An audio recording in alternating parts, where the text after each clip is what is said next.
Os professor Ravan Leão, Instagram, @prof. Ravan Leão. Estou aqui com minha xícara da sorte, olha aí galera. Xícara aí alguém da minha filha, e deu certo. Sou advogado, servidor da Secretaria de Justiça do Distrito Federal, professor de Direitos Humanos e Legislação Extravagante, especialista em políticas públicas e socioeducação. E hoje, pessoal, vim falar muito aqui de um tema importante para você que faz concurso para Polícia Penal, né? Que lá no passado já foi carcereiro, já foi agente prisional, agente penitenciário, e hoje faz parte da segurança pública, do rol taxativo constante no artigo 144, em virtude da recente emenda constitucional que transformou os agentes em policiais penais. Mandar um grande abraço para os meus amigos aí que são policiais penais, sobretudo o Átilo, que está lá em Uberlândia, lá em Ribeirão das Neves, e o meu amigo, né, o Luiz Neto, está aqui em Uberlândia. Vamos junto. Pessoal, o preso tem direito à fuga? Sim ou não? Aí é o seguinte, depende. Para a jurisprudência que eu vou tratar aqui, do STF, e para a doutrina, e de acordo com o que a gente tem lá na LEP e também no CPP, vamos junto.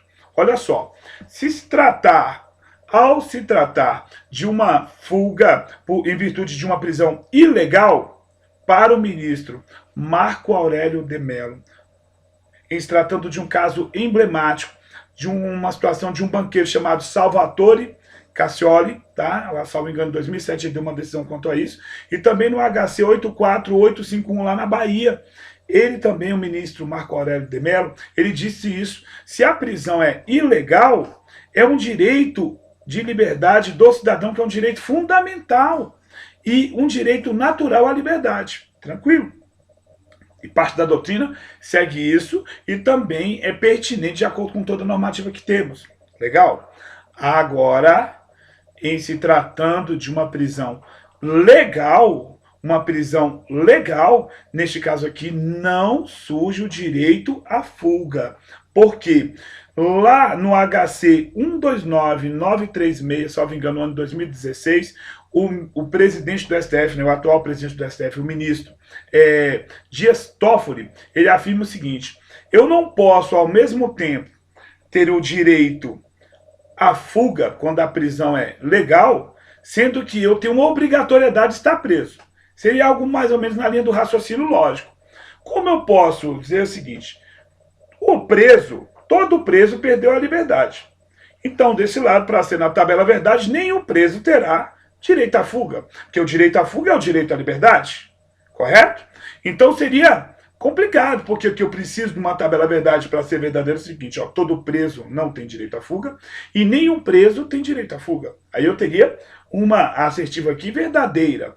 E aí o ministro do STF elenca o seguinte, o Dias Toffoli, ele fala: olha, é atípica a conduta daquela de evadir-se ou tentar evadir-se, não havendo uso de violência. Então aquele preso, né, aquele condenado, aquele preso que foge sorrateiramente, né, sem usar de violência, este aqui comete uma conduta atípica para o Código Penal brasileiro.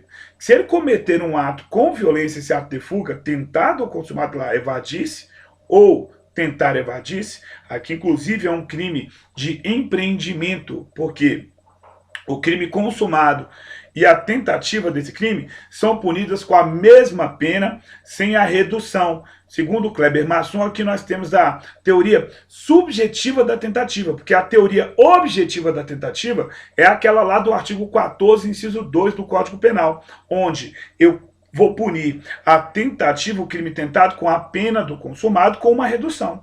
Neste caso aqui, pune-se tentativa ou consumação com a mesma pena sem redução. Da mesma maneira é tratada lá na falta grave do artigo 50 da LEP. Olha só, então se essa fuga, essa tentativa de evasão ou essa evasão é acometida de violência contra a pessoa, nesse caso aqui nós temos uma figura típica. Se não tem violência, era atípica para o Código Penal. Mas em ambas situações vai haver uma incidência do direito administrativo à luz da Lei de Execução Penal, ou seja, nós vamos estar lá com a LEP, que é uma lei penal, uma lei com aspecto penal, com aspecto processual, porque ela também tem um crime lá dentro, né? Temos isso. E nesse aspecto aqui ela tem uma situação administrativa que é a falta grave, que comete falta grave do artigo 50, salvo engano, do inciso 2, aquele que fugir. E ao mesmo tempo a LEP diz que a falta grave tentada ou consumada receberá a mesma consequência.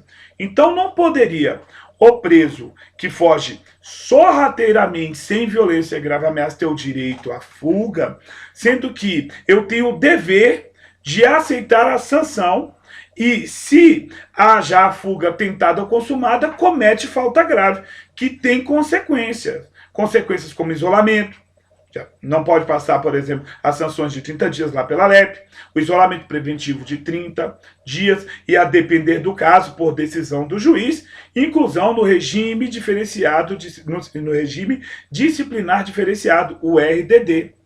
Então fica nítido que nós temos uma situação muito complexa aqui quando eu digo de direito à fuga, sendo que a prisão é legal. Outro detalhe, o Código de Processo Penal, lá no artigo 284, ele permite a utilização de força em caso de resistência e também em caso de fuga. Na tentativa de fuga, de acordo com o CPP, pode-se utilizar a força. E nós temos a súmula vinculante número 11, que eu até utilizo um mnemônico muito conhecido aí, que é: quando pode ser aplicada a utilização de algema? É a PRF motivada. Como assim? Em caso de perigo contra si, contra terceiro, em caso de resistência e em caso de fuga. E de maneira motivada por parte desse que está algemando.